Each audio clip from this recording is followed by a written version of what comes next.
Welcome back, ladies and gentlemen. Today we're going to be taking a look at 1.5, solving linear systems by graphing. Okay, so this first part is supposed to be like, work with a group member. Just for the sake of this video, we're going to go through it together.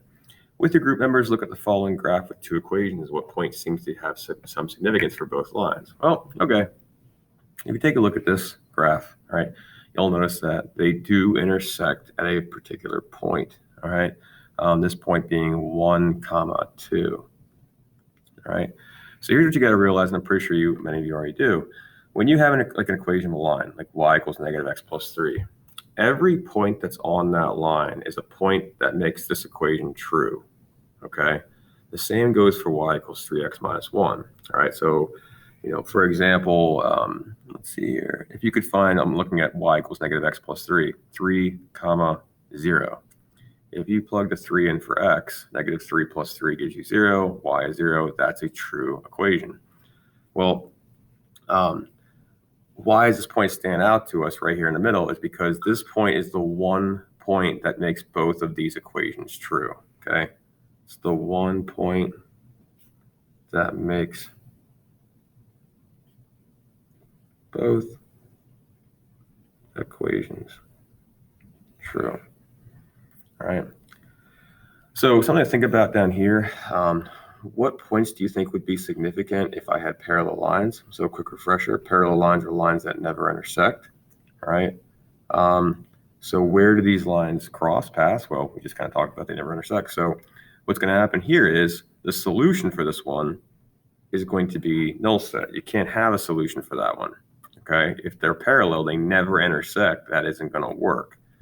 In contrast to that, if I were to graph a line, okay, and then graph a second line that completely just overlapped the first one, how many solutions would there be for that one? Well, okay, this would be all real numbers, okay? All the solutions would work for that one, right? So all the points would work for that one. Just something to think about. All right, key vocab, systems of two linear equations, two equations of the form ax plus by equals c and dx plus ey equals f, where x and y are variables, a and b are not both 0, and d and e are both not zeros. Okay, so a system is when we have two equations going on. Your solution, as we kind of just talked about up here, is going to be an ordered pair x and y that satisfies both equations of the system. It's important to note here that your answer is going to be a point, okay, a parentheses x comma y. So for our first example here, we're going to be running two different things. Check where the points negative 1, negative 4, and 1, 2 are solutions for this following system. I'm going to call the first equation 1, the second one 2, okay? And for the first part, I'm going to be plugging in negative 1, negative 4. So for number 1, 3 times negative 1 minus negative 4. All right, I'm just replacing x and y with the x and y respectively in that point. That would give me negative 3 plus 4, 1 equals 1. Good deal. So we're looking good after the first equation. For my second one, if I plug negative 1, negative 4 in, negative 1 plus negative 4, okay, that would give me negative 5 equals 3. That is not true. Therefore, this point would not satisfy both equations, okay? So let's check out the next one. For number 1, now I'm plugging in 1, 2. So 3 times 1 minus 2. Let's see, 3 minus 2 equals 1. 1 equals 1. Life is good. And for our second one, 1 plus 2 equals 3. 3 equals 3. Boom. All right, this point works for both equations. Cool. Well, what we're going to get to next is, that's all well and good that they give us some points to try out, but a lot of times they're not going to have that going for us, okay? So what we have is something called solve a system by graphing, check algebraically. We want to get both of these equations in the form of a slope-intercept form, because if I can get them in slope-intercept form, I can then graph them. So for my first one, I'm going to add 2x over, okay, y equals 2x plus 5, boom. And then for my second one, if I subtract x over, all right, and I divide by 3,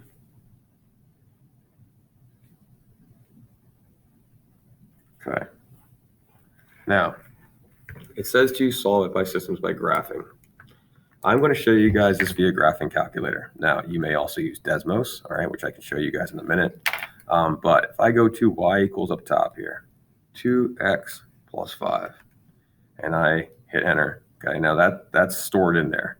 Now I'm in y sub 2, negative 1/3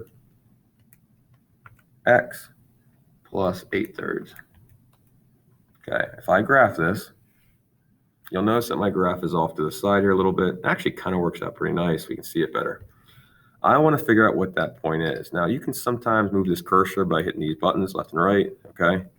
But let's make it easier on ourselves. If we hit second, trace, we pull up this wonderful menu, it says calculate. We want to know where these two lines meet, where they intersect. So if I hit enter, it's going to say first curve. You can slide this around if you want, but we're already on the curve. So I'm going to hit enter again. It says second curve. You'll notice the cursor jumped to my second line. Hit enter again. It says guess, negative 1, 3. All right. This is a truly wonderful thing, all right, that allows us to kind of play around with it. Okay. Now I'm going to show you guys something real quick. All right.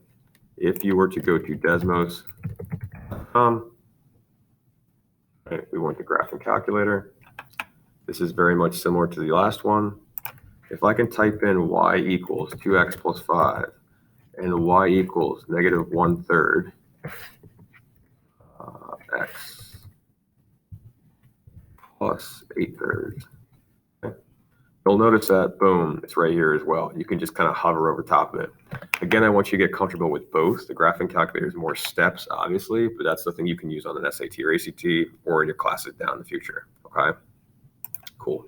So as far as checking algebraically goes, we can plug this back into both ones. Negative 1 times negative 2 is 2, plus 3 is 5, sweet. Negative 1 plus 9 would be 8. We're in good shape. All right. I rushed through that a little bit because I'd rather get to the graphing part in the back for you guys. Okay. On the back page then. Tell how many solutions the linear system has. Okay. So for this first one, all right, hopefully you guys can see it's a little bit of a glare. X minus 3y equals negative 1. X minus 3y equals positive 1. All right. I'm going to get y by itself. So for my top one, negative 3y equals negative x minus 1. Divide. Okay, so there's my first one. The bottom one, negative 3y equals negative x plus 1. Okay, divide. All right. If I were to graph this, all right, I'm going back to my graphing calculator, clearing out what I have in here. We've got 1/3 x plus 1/3. Okay. And then for my second one, I've got 1/3 x minus 1/3. Hopefully some of you guys can already see where we're going with this. Here's my first line. There's my second. You'll notice these lines are parallel. They're not intersecting. Because they are parallel, this system has no solutions. No solutions. Okay? They must intersect if it's going to happen. Part B, same idea. If I can add x over, okay, negative 3y equals x minus 1 divided by negative 3. Cool. The bottom one, subtract 3x over. Divide. All right. Please take a note real quick. Can you guys see already that these two equations are the exact same line? Y equals negative 1/3 x plus 1/3 and so on. So if I go back to here, okay, let's see, I'm going to insert negative 1/3 x plus 1/3. That looks good. And I'm going to insert negative 1/3 x plus 1/3. Now, hopefully you guys notice too, my graph is a little bit off. If I hit zoom, top middle button, and go to zoom standard, this is going to take it back to like my normal negative 10 by 10. So we can just sit here all day waiting for the second line to graph. And we're going to notice, oh, it's just over top of one another, right? So what that means is this has infinite many solutions. Okay, so this leads us to a very important chart, which is going to help us immensely. The graph of the system is a pair of lines intersect at one point. That means it has exactly one solution. If they meet at one point, okay, like if I have a graph that looks like this, okay, it has one solution. If it's a single line, that's infinite many solutions. Okay, that's where it has just one line, they overlap. And then if the graph is parallel lines, this has no solutions. You will see this again. Hint, hint, nudge, nudge. Okay.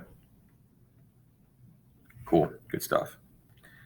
All right, final one here, solve the system by graphing, then check the solution algebraically. So just again to show you guys another example, subtract x over 7y equals negative x plus 29, divide by 7. Cool, leave it as an improper fraction, good deal. And then y equals 9x minus 5. All right, so I'm gonna go ahead and graph this again. You guys kind of see the pattern we're doing here. So I've got negative 1/7 x plus 29 over 7. Okay, and then I've got 9x minus 5. I'm going to go ahead and graph.